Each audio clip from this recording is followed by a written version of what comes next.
Hi, it's telling me I'm live, so I'm going to believe it. And I've got 8 people watching already. So, hi, I'm right here in Halsey Library. If none of you have been here before, it's a very, very old building. I think I'm in the oldest part of the house, according to Matt, the librarian. And it's a really nice room. It feels very lived in and almost like it could be part of your own home in a weird kind of surreal vortex of old stuff. There's Tudor bits and bobs, and the whole house was, or something was here, because it was recorded in the Doomsday Book in the 1000s. So yeah, there's old bits of the house, and it's just rather incredible.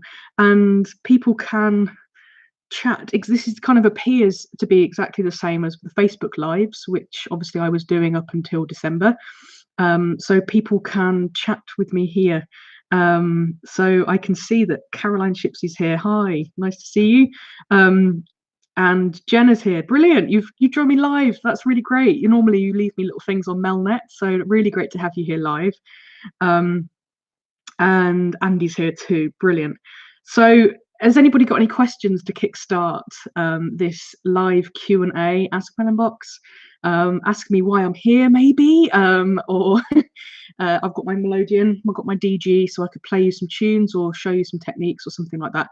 Nothing was left in advance this time, so yeah, I don't have anything to kickstart.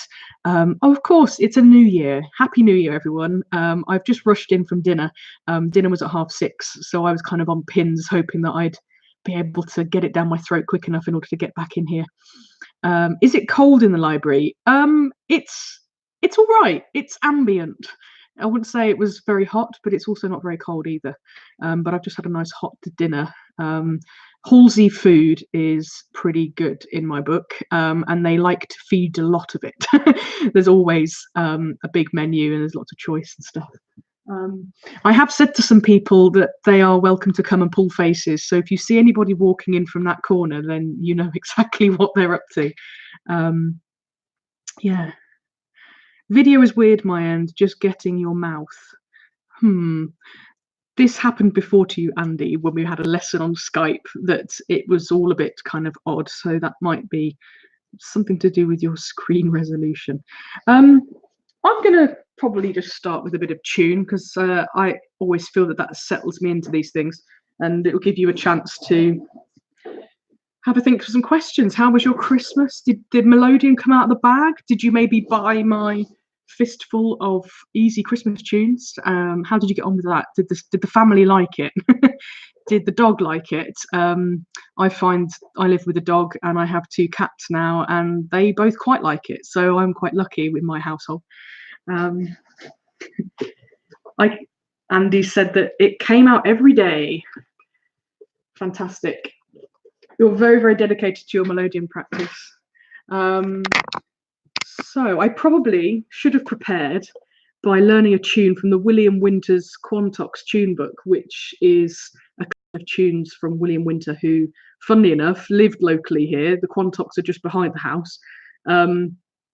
And there is probably a copy lying around on the table. I'll take you for a little walk in a minute. Hopefully the connection will be stable enough, and I'll sort of show you around the library a little bit.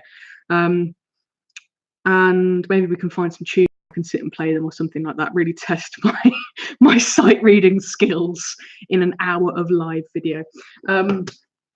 Anyway, I had a Harlequin practice this weekend. Some of you might have seen my updates, and I'm going to start with a tune that I posted because I absolutely love it. I did play it a couple of months ago. It's called the 29th of May, and it's just an absolutely glorious, happy tune. So here we go.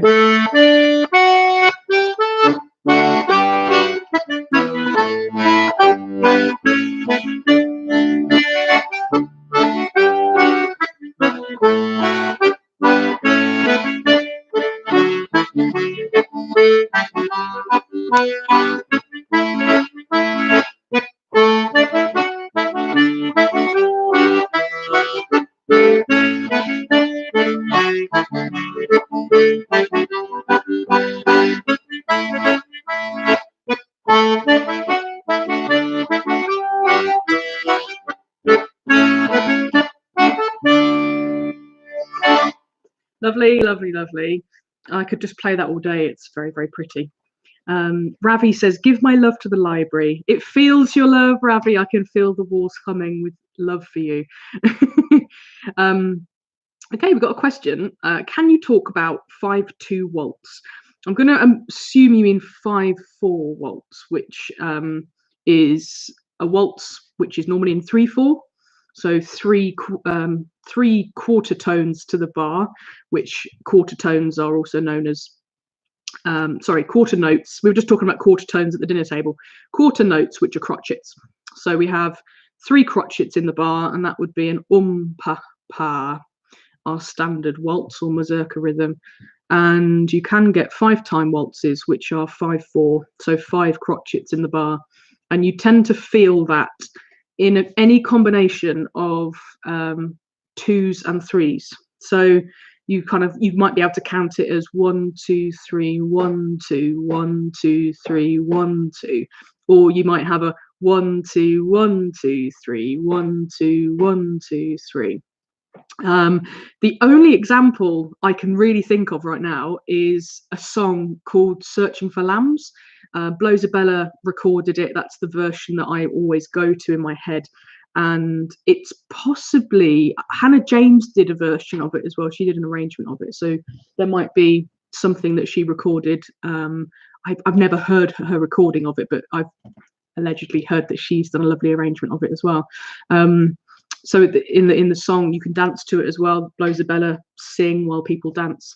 As I was walking one May morning, one May morning betime, I met a maid from home had strayed. Da, da, da, da, da, da. The lyrics escape me, and my voice is a bit croaky. I've had a bit of a cold. But in terms of the rhythm, that would be a 1, 2, 1, 2, 3, 1, 2, 1, 2. Da. Let's find a relative key for that. Maybe D minor, which I'm a bit ropey on here, but so you'd have.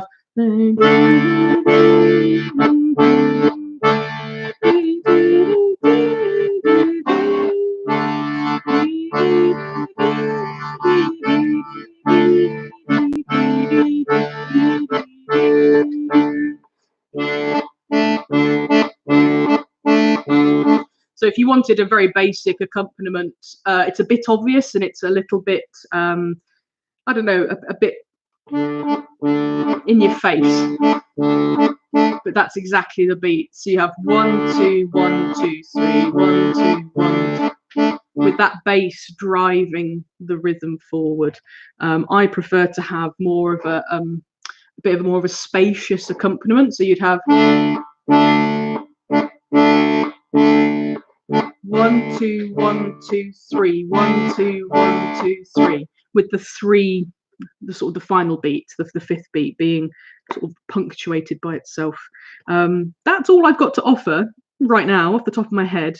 Hopefully that's helpful, Caroline. If you've got a 5/4 waltz that you would like to work on a little bit more, send it across to me. Let's get a Skype lesson set up and see if that can be kind of rectified for you.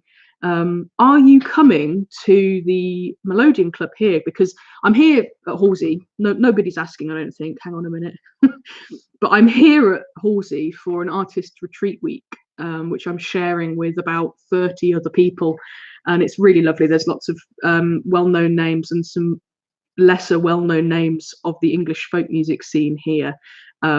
It's a big kind of happy family at the moment. Everybody's chatting and getting to know each other better and catching up on things.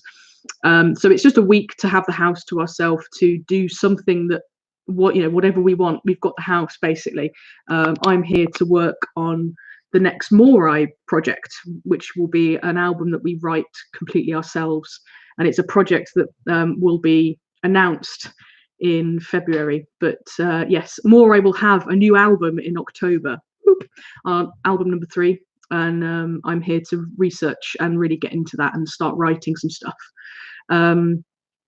But as well as that, at the end of this week is my first Mel's Melodeon Club here at Halsey, which is me here for the whole day teaching 3 1.5 hour workshops, and it's ability level. So there'll be a beginner's class, there's a lower intermediate and a higher intermediate class, and yeah, I'm really looking forward to it. So if you know of anybody down in sort of Devon, Somerset, kind of Bristol kind of region that wants to come, it's happening on the second Friday of each month. All the details,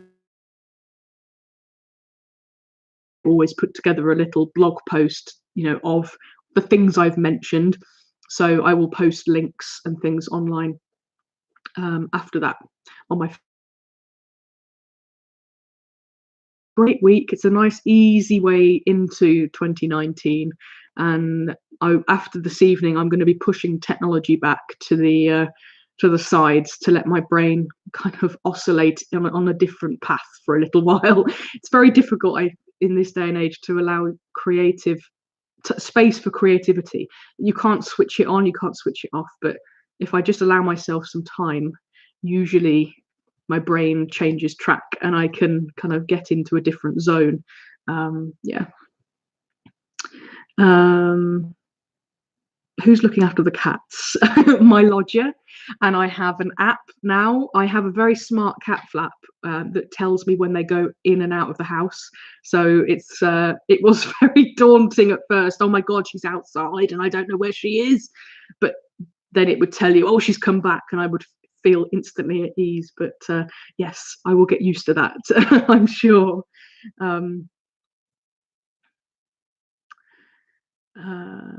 Okay, Jenna's, I have one of my weird questions for you. I love your weird questions. You always go into so much detail, and I must confess that it overwhelms me slightly that you think about things in so much detail, and I can never kind of do the answers justice. Have you ever composed tunes to help you learn about a musical idea or way of playing? I've been exploring writing and playing in modes quite a bit. That's really, really interesting, and it's certainly not something.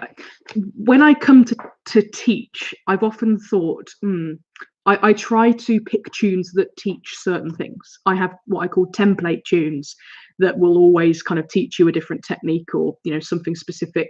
And when I've been to workshops, usually with players from the continent, but not necessarily, but it's just I've maybe been to more continental musician workshops than I have English musician workshops, and they always seem to have this kind of auxiliary of tunes that they've written for teaching purposes, and they're nice tunes, but they're not kind of the performance tunes that they would write, but they're tunes that they can do.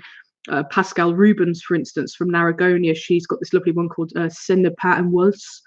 My French is not very good, but it's not a waltz, and it's in 3/4. So yes, you can play it as a waltz, but it entices you to think further. And actually, you can play it as a mazurka, you can play it as a 3/8 bourrée. So there are different ways, and I've explored that in previous Q&As. And Remco Sietsema, who I gigged with December 2017, he's got some tunes that he just does for teaching. And yeah, I've sort of thought that's something that I'd like to do. I'd like to have some of my own tunes that aren't, you know, that are a bit basic, but have a teaching sort of impetus.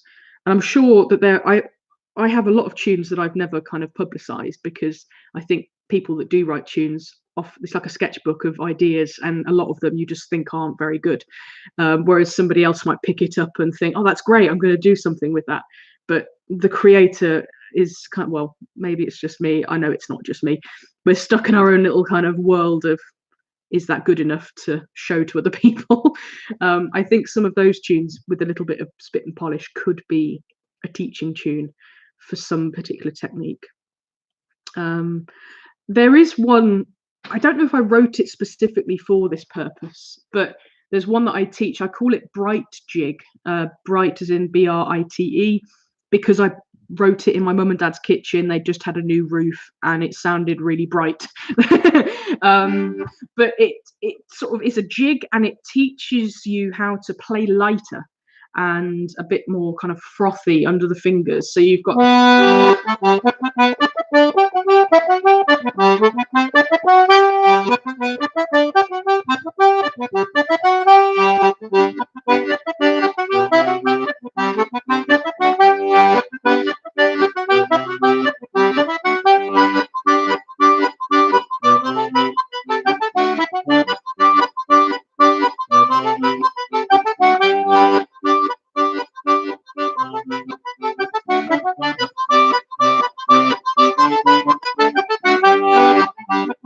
etc., etc. I mean, I quite like that. That's quite a nice tune, but it's got a very predictable pattern, which I usually hate. I hate tunes that I write that have a predictability about them. So I'm constantly challenging myself not to do that, but it always happens anyway. But the pattern of bellows, I play it on one row. So you could, it's a very English tune because of that.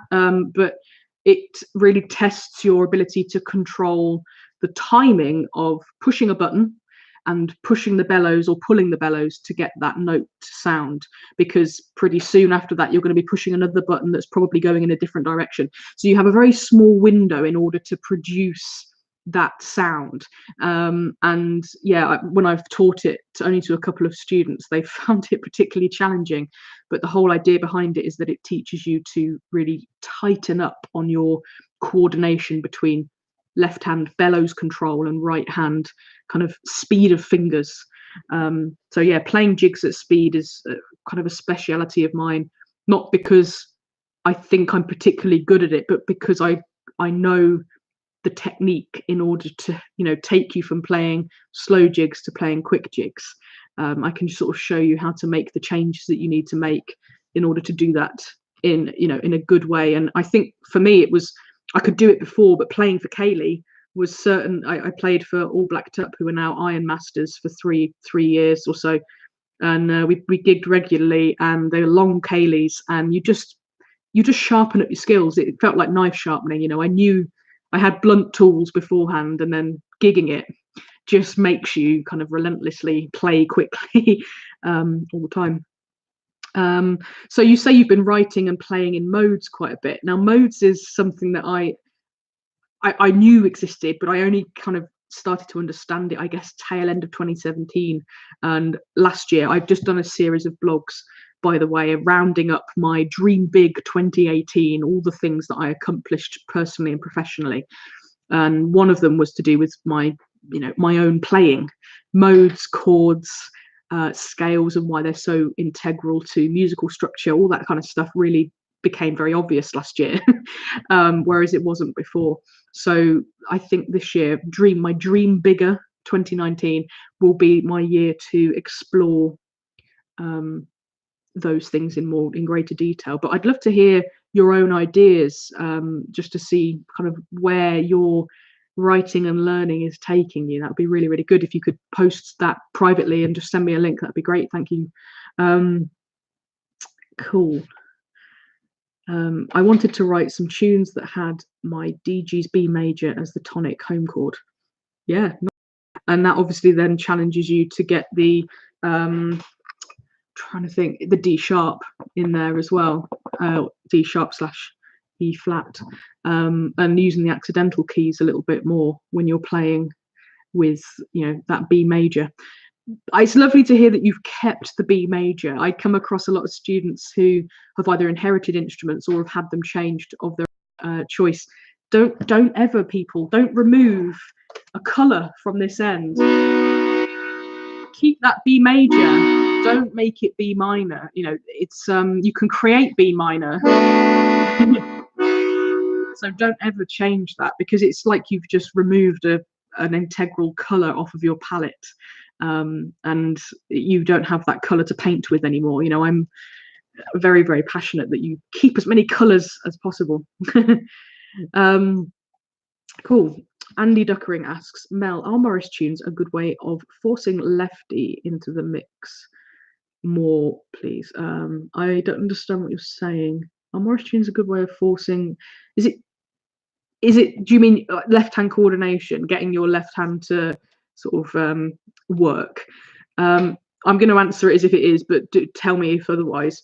I think the left hand, if left to its own devices, will add in all sorts of random stuff that isn't particularly helpful when you're playing for dance. And I know that's not what you're doing, Andy. You're working hard to not let it do what it wants to do. But I think that the left hand needs to be thought about in Morris, or playing for dance in general, as offering the dancers the basics. It's like the melody is decorative, it's lovely, but it can't always tell you what you need to do. That's the rhythm's job. And rhythm initially and most predominantly comes from the left hand. That's how I view the instrument. Others might disagree, but the left hand is what drives everything forward, and it's what really gives the dancers the information they need. There is right hand rhythm, and right hand rhythm is great and very integral to prettifying and kind of juicing up a tune. But I think the left hand it's what I tend to listen to if I'm dancing, particularly to Blows a Bella. I listen to Andy's left hand. If I'm ever lost for where a one is, where's the one? Where does my foot go on the one? Have a listen to the left hand of a box player, and you'll usually find it. Particularly if it's Andy cutting. So I think when you're playing for any kind of dance, but particularly Morris, really try and think about placing that bass, because the bass will always be on beat one. And sometimes in practice, if you're at practice and you're trying to join in, drop everything, but just try and play that left hand, just placing it on the first beat of each bar. If you've not got the sheet music in front of you, it doesn't matter.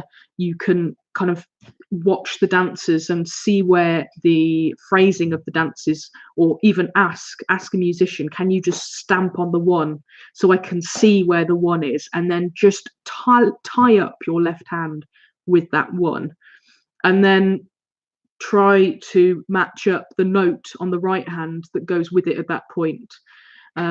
I have this technique in my session survival skills workshop called it's gone out of my head. It's my technique. What's it called? The trunk tunes. And it's where you basically bring everything back to the basics and you just play the notes that are integral to the rhythm. So if you're playing a jig, for instance, there's 6 beats in the bar. The number 1 is integral, but also number 4 is. So 1 and 4 are where the bass goes in a jig. So find the notes that fit with beat 1 and beat 4 and just play those in time with the left hand, just the bass. So this is maybe a bit of homework. You can do it on the fly, Morris, but it'll take a little while to get into easy. You can find a video of me playing it online and just play along beat 1, beat 6. So they're where the chord goes. Beat 2 and beat 5 don't have anything with them, so don't play those notes, don't play anything on the left hand, you know, just play beat 1, beat 3, beat 4, beat 6. And you'll start to recognize the skeletal structure of a tune, and you'll see how that is the driving kind of beating heart of the tune. And the other notes will start to kind of fall in around that usually. Hopefully that's yeah, we can look at this in lessons. Andy has lessons with me, so we can have a look at that in our next lesson. So while I don't want to waste this room, I want to just sort of, while you're all thinking of some more questions or I'm thinking of some more things to ramble on about, I'm going to just unplug and take you on a little walk around the room. So this might look a bit crap. I don't know what it's going to look like. Hopefully you'll all be able to see the swivel chair at the moment. I'm gonna stay on the swivel chair. I'm just gonna go around the library like this. So this is something, this fireplace, which is randomly in the corner. Matt, the librarian, told me beforehand that he reckons all of that carving on the top is Tudor, which I don't know. I'm not a historian or like an antiquarian. It's quite nice. There's a nice bit of woodwork and detailing there. And then, as you can see, there are just loads and loads of books. I'm just going to kind of do a bit of a 360. And the other thing in here is not only the books, but there's this insane ceiling, which in this part of the house, there are loads and loads of brilliant, amazing plasterwork ceilings, which have been lit from below by some rather modern LEDs. So it just puts it into this amazing relief.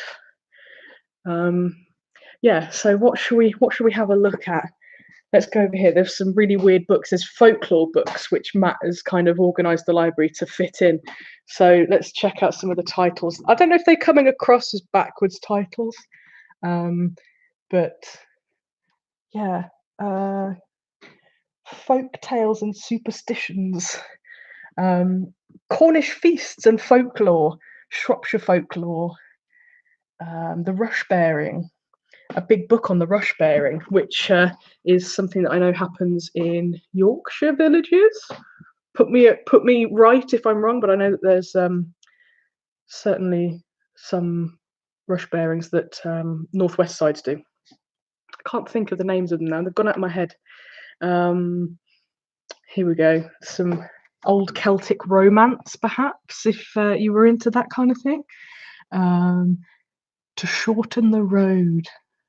See, all these things, you know, it's going to take more than a week to get through, and I'm sure talking to a lot of the people that are here, seems like lots of people want to spend time in the library, and I think you could probably just about fit us all in, but that would be if we were playing a game of sardines, which yes, so I think I will spend most of my time not in the library.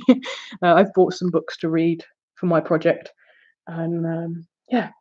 Oh yes, here we go. This is the book that I knew about. This is the William Winters Quantox tune book. Who's got this? There's a lovely CD in the back of Rob Harbron is involved with it. Nancy Kerr, Miranda Rutter, and Tim Van Eycken. They kind of spent some time going through the collection and picking out their favourite tunes and putting them onto a CD. But it's quite a nice one. I've occasionally at home I've sat and just flicked open random pages and just played, just gone through on a little play. So, you know, I'd sort of sit there and here we go. And I'd just flick through and just choose something that I thought would be nice.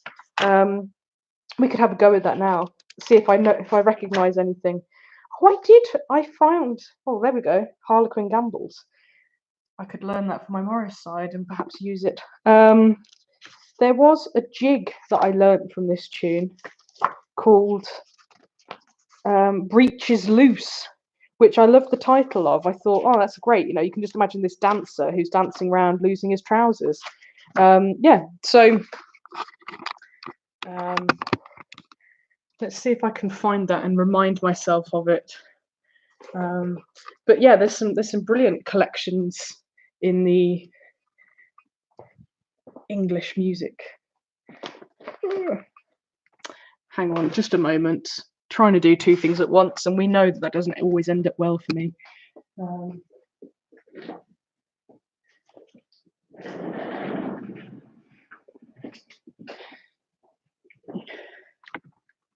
There we go. I'm sat down now. Yeah, Britches Loose. I'm just going to quickly look that up because it's quite a cool tune.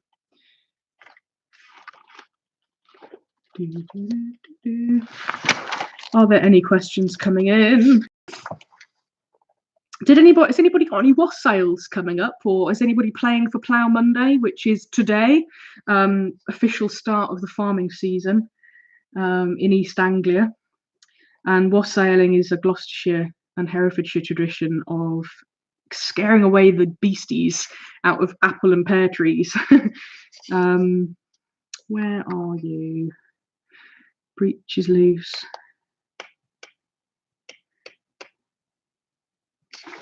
Oh. Do you really want to hear Breeches Loose, or am I just wasting time? Let me know.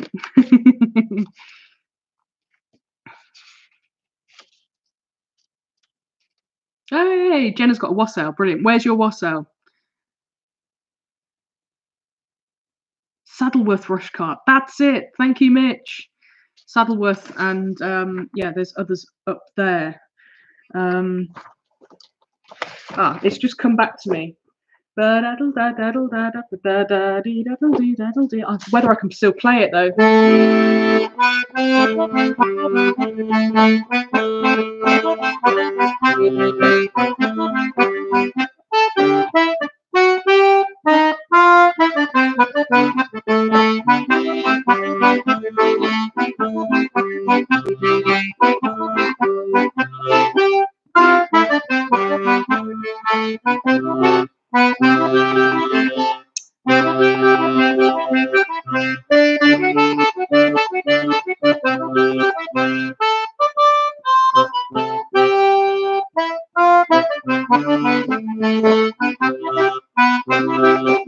Breaking through my brain trying to remember this tune. It's there.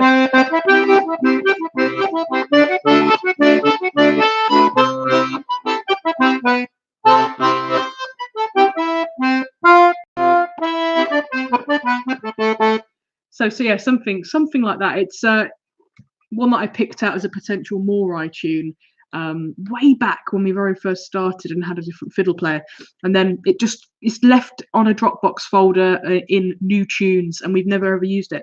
But yeah, that's the only tune I've ever picked out of this book that I quite liked.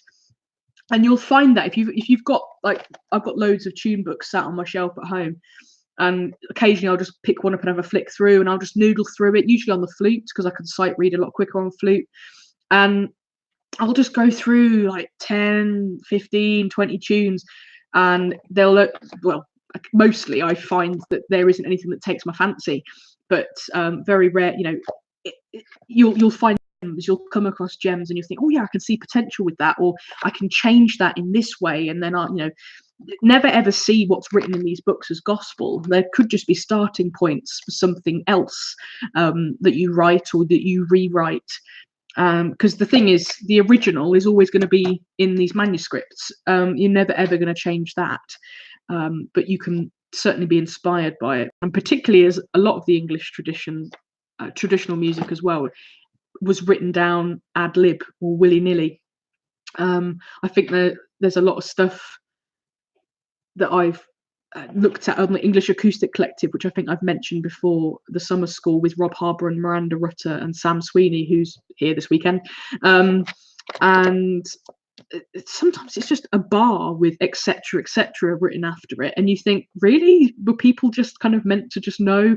And yeah, exactly, it was probably a very popular common tune at the time, and it was documented very poorly by today's standards, but back then it didn't need to be recorded in full. So for us now, that is like a seed of a tune that can develop from there if it inspires you enough to do so.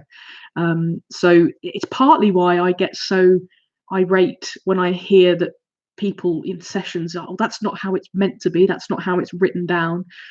It can be what you want it to be, as long as you respect where it comes from. I think that's the only thing. As long as you know that it comes from this place, then you are completely at liberty to change it however you wish. And that goes for modern tunes, people that have written tunes and are still alive.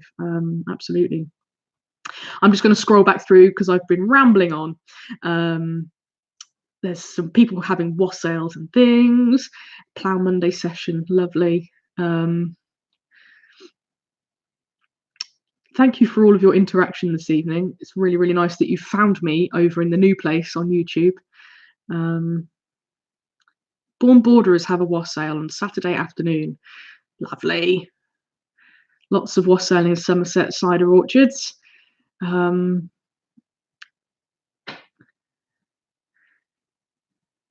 gallopy jig, yes, Jane. Britches Loose is definitely a gallopy jig. Bumped into Dr. D'Urberville last weekend when we were in Somerset. They were dancing and wassailing at Montacute House, National Trust. Lovely. Play us the lounge bar. Yes, that would be very, very nice. Am I doing Whittlesea? I am. I'm there with Harlequin. Yes, Straw Bear is very much part of the Plough Monday and the East Anglia traditions of the farming season starting up again. And the Straw Bear is exactly as you might suggest. It's usually a chap dressed up in straw, and there's usually a kid that processes with them as well, the baby, Straw Bear baby.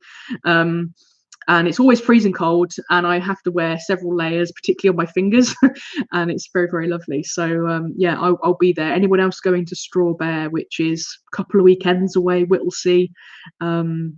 Yeah. So this is the lounge bar. I've had a request, and I guess I'm more in a playing mood this evening.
Lovely. Yeah, one of my faves at the moment. That's by Anlaug Buschheim. I think I'm pronouncing that correctly. Who actually liked and shared that video that I posted just before Christmas on Facebook, and I was just like made up. Bit of a fangirl moment for me. So we've had a question from Kevin Anstis. Hello, Happy New Year. I keep coming across reference to ABC notation. What is it, and how do you learn it? Okay, so ABC notation is, sure, if any of you know him, he's a saxophonist and bagpiper, plays in some bands, should know those, but don't. But he's on the kind of Euro scene in Britain. And he invented it as a way to transport music easily across the internet. So it's a text file, it's a text-based code, which you can learn to read, and people do play music from ABC, but if I'm completely honest, they're total nerds, just for the reason for being nerds. There's nothing against that, by the way. I'm very nerdy in a lot of ways, but the whole idea with ABC is that you can transport it in very small files, and then you have a piece of software on your computer or on your phone or tablet that will transcribe it into tadpoles, into written sheet music, and it will also play you the tune. So it will create a MIDI file of the tune that you can play within that piece of software, the reader software. I create all of my written music through ABC. I find it quite easy now that I know how to do it. And there's online, if you ever want to write stuff down, there's online tutorials. Steve Mansfield, the session. If you just search for Steve Mansfield ABC tutorials, you'll find it. And there's like a 3-part, maybe even 4-part now, where you can do lots of fancy stuff. Sort of choral arrangements and all sorts of things with ABC. You can add text and lyrics and harmony parts and things like that in. So you might have found through either abcnotation.com, which is Chris Walshall's site, through TuneFinder, or there's various places of finding tunes that are written in ABC. the whole idea is that you don't then play from ABC. I've had a lot of students in the past that have got confused when I've sent an ABC version alongside the PDF of the sheet music, because they think, oh, what do I do with all of these, like all of this code? You're not meant to read it. So have a look on the ABC Notation website, abcnotation.com, and you'll find there's a list of software that you can kind of, you know, try some stuff out. There'll be Mac compatible, Windows compatible, Linux compatible, all sorts of different sort of softwares, all of it freeware, I believe, so you know there's no payment up front. And there's loads of apps on your phone. Easy ABC, I think, is one that's a lot of people use, and I can't think which I haven't got one currently on my phone. I don't really use it, but a lot of people do use it on iPads and phones in sessions, so you can kind of create tune books of ABC files, and then on your phone you can read them in sessions. Yeah, so that hopefully answers your question. And yeah, so you don't have to learn it, is you transcribe it into sheet music and then you read that. But that's a whole other ballpark. It's like, well, how do I read the sheet music? But that's a longer answer.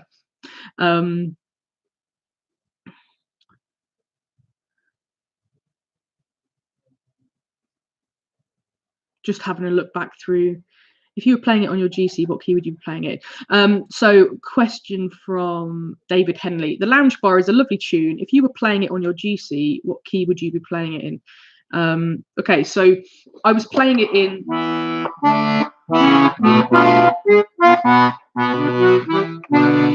I believe it's in B minor, because I'm starting and I start on a low B on my DG box, but it modulates then to D major for the B music.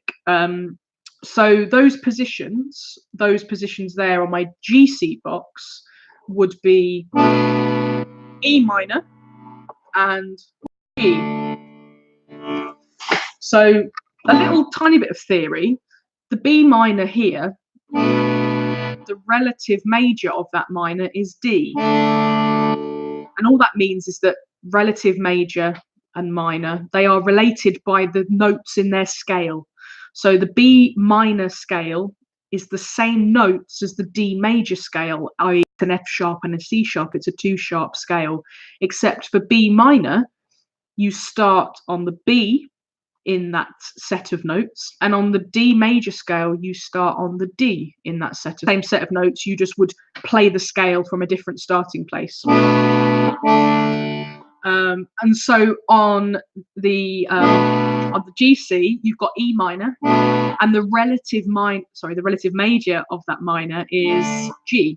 So it's the same set of notes. It's the G major scale, but which is 1 sharp. It's just an F sharp, and yeah, you just play it. For us, we don't need to think about exactly the same pattern. So on your GC box, you'd have to have a 4th button start, which are quite rare because this would be very, very low. If it's a low B here, we'd be talking, let me think, it's a 5th down. So we've got B, A, G, G, F, E, yeah. So it's a 5th down. So if we're starting on a B here, then it would be a low E. Not incomprehensible, but just would be a very big, long, heavy read. So a lot of GC boxes don't tend to go that low because it's a little bit beyond the capabilities of reads, of sort of free read. I'm not saying that there aren't 4th button start GCs out there, because I've played them. I used to have one and I wrote a lot of stuff on it, but I'm just saying that you get a very farty sound from very low reads on a GC box because they're very heavy and they kind of wobble around a little bit, kind of uncontrollably. Yeah, so that's David's question there.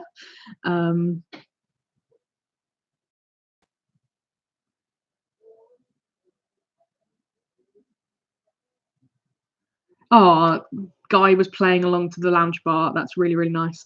I can see there's a little bit of a side conversation between Kevin and Caroline, just to clear that up. So Melnet, or Melodeon.net, to give it its full title, is an online forum for Melodeon players of all walks of life. And it's a very, very good place for beginners. You can find a lot of free advice there. And there's loads of documentation and keyboard layouts and advice on everything.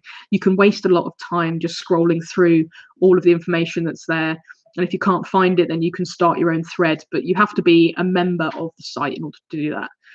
But as a guest, you can access all of that information for free.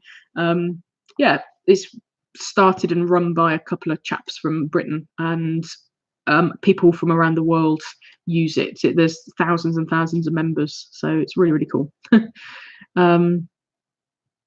Hi, Pete Dunk, Toolship. Nice to see you. I'm glad that people have found me on here. It's really, really good.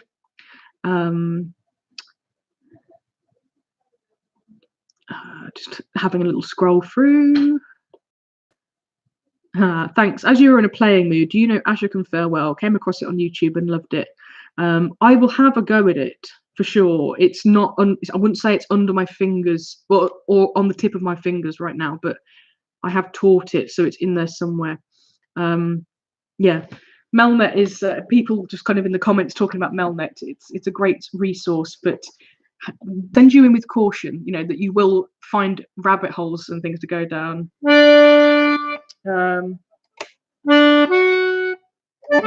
On the DG, this is a bit squeaky, but I'm going to go for it. This is Ashok Farewell, as much as I can remember.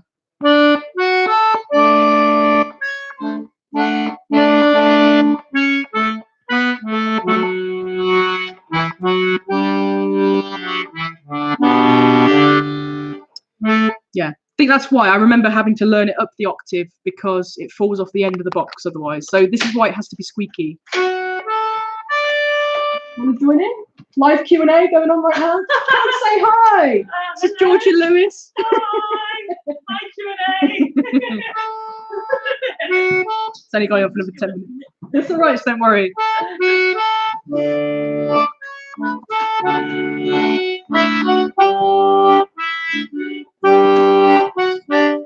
Yeah.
Something like that anyway. I think it was pulled out of my brain from somewhere. And you can see it goes all the way up, and it comes, I have to fudge at the very, very bottom. It's a nice fudge, maybe you didn't notice it, but I don't have the lowest note that it requires. Yeah, so it's it's a tune that I wouldn't normally play, probably for that reason, because it's too high to begin with and then it falls off the bottom. Also, I realized I started playing it with an papa waltz bass line. Kind of started to slap my wrist for that, because it's a slow air, which they tend to be in 3/4, but it's meant to be like a looser feel, or a freer, an airy feel. So you don't want to tie it down with an papa kind of regimented bass line. So some nice gentle drones are generally what is, accepted for slow airs. But I am not an expert on slow airs. It's just kind of how the mood tends to take me. Just some nice drones. Nice. So Jenna's put, if you don't have fourth button start or low notes, you have to play parts of the tune on the bass end. So yeah, you can get round that if you don't have the low D or the low B, or the A or the C sharp, I think it is. You can get around that by playing it on the left hand, which I have to say I don't do that personally, but I know players that do. It is a way around it. I suppose I like to find a workaround for my right hand. I kind of find a fudge, find a harmony note or something to play instead. So that end of the Melodeon really does exist. Tammy's saying she's never played the dusty end. Well, it does exist, and you've paid for it, you've bought it, it exists, so you should at least try. I think the easiest way to start playing up the dusty end is take something that you play very well down the normal end of the, you know, the box, the lower end, and just chuck it up. So something like Bear Dance. Yeah, you can come in. It's absolutely fine. So something like Bear Dance, or that doesn't require a lot of notes, and just take it from the lower register and put it in the upper octave. You will find, playing particularly on the outside row, that you will have to rearrange where you find the notes. They're not kind of in the same position, so you might have to stretch a little bit higher and then come back. If I just demonstrate that, so if I take the Bear Dance down here, you've got everything is within these 3 buttons. I can play the whole tune.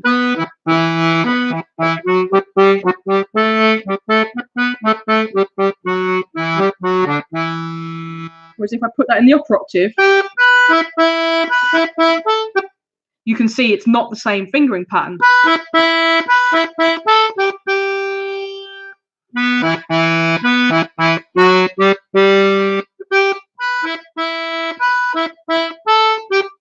So it's a slightly rearranged notes up here.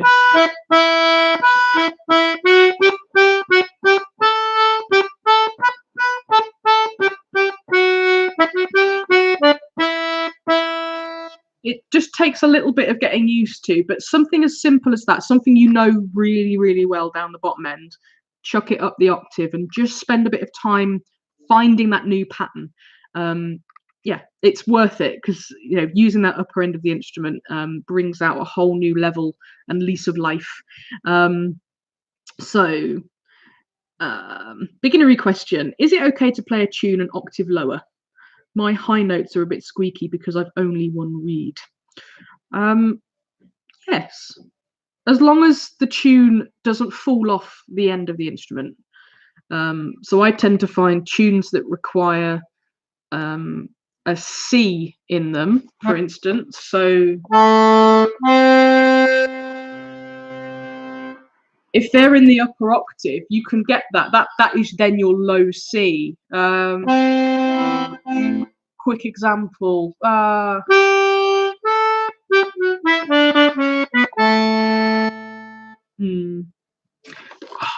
really crap at this, aren't I? I can't think of examples. I think I'm a bit addled as well, because people are needing to come in for instruments. But essentially, if there is a tune where you fall off the end of the instrument for a significant number of notes, and by significant I mean, for me that could be 2 notes. I don't like not having those notes, so it will force me to play up the octave just to get that lower end of the instrument, the lower end of the range in. Yeah, but I think it's absolutely fine. I mean, it's got to be something that you enjoy at the end of the day. It's got to sound good to you. But I just take caution that if there are notes that you need to find or make up, you know, then spend time doing that, finding a workaround, because then you have to learn that workaround for the new position. Yeah. It's interesting this month, there's a lot of sort of side conversations, which is kind of nice, but I mean, at the same time, I'm hoping that I'm giving good advice as well. You know, this is a Q&A that I host, so it's nice to see that there are side conversations. But yeah, I guess everyone's got an opinion, and I suppose this is a way for me to communicate mine. Yeah, so I can't see, if I've missed your question, I'm really sorry, but I can't see any others, so I might play another Morris tune just because they're really fresh under my hands after a lovely weekend away. This is a Valentine. One of the dancers. We've got newbies in Harlequin, some new people that we're training up, and I got a bit of fan mail from one of them saying that at the end of a very, very tiring day on Saturday, this really kind of made it. They pushed to do one more dance, and it was Valentine, and he just said it was very, very nice way to finish the weekend. So Valentine in the Bucknell Ascot tradition, we dance it, but it's the same tune.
Something like that.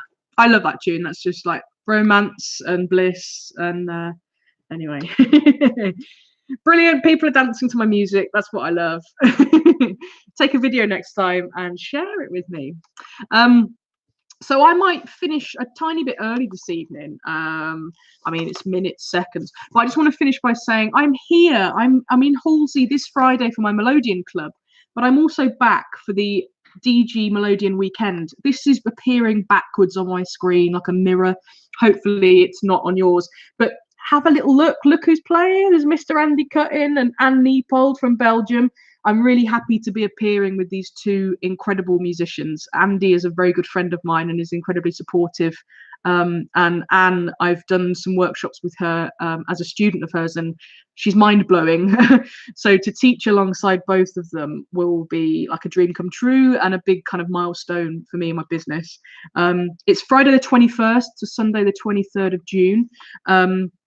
All the details are on the Halsey website. All of their events are listed online, and it's brilliant. Come from all over. There's people coming from America and Germany and all sorts of places for that weekend.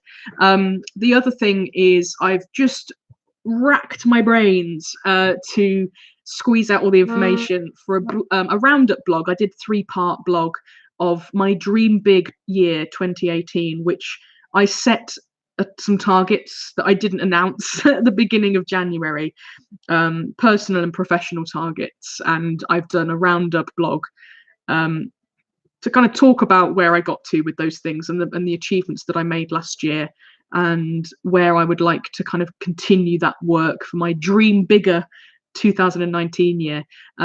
So have a little look at those. They're hopefully will be entertaining. Some of them are quite long, but not kind of drastically. And yeah, the first part is all about how I made the pick up and play online course. The second one is about my own development and the Belgian players. It seemed like I just learned off of Belgian players last year, which I'm very happy about. So I talk in that about my trips abroad and things.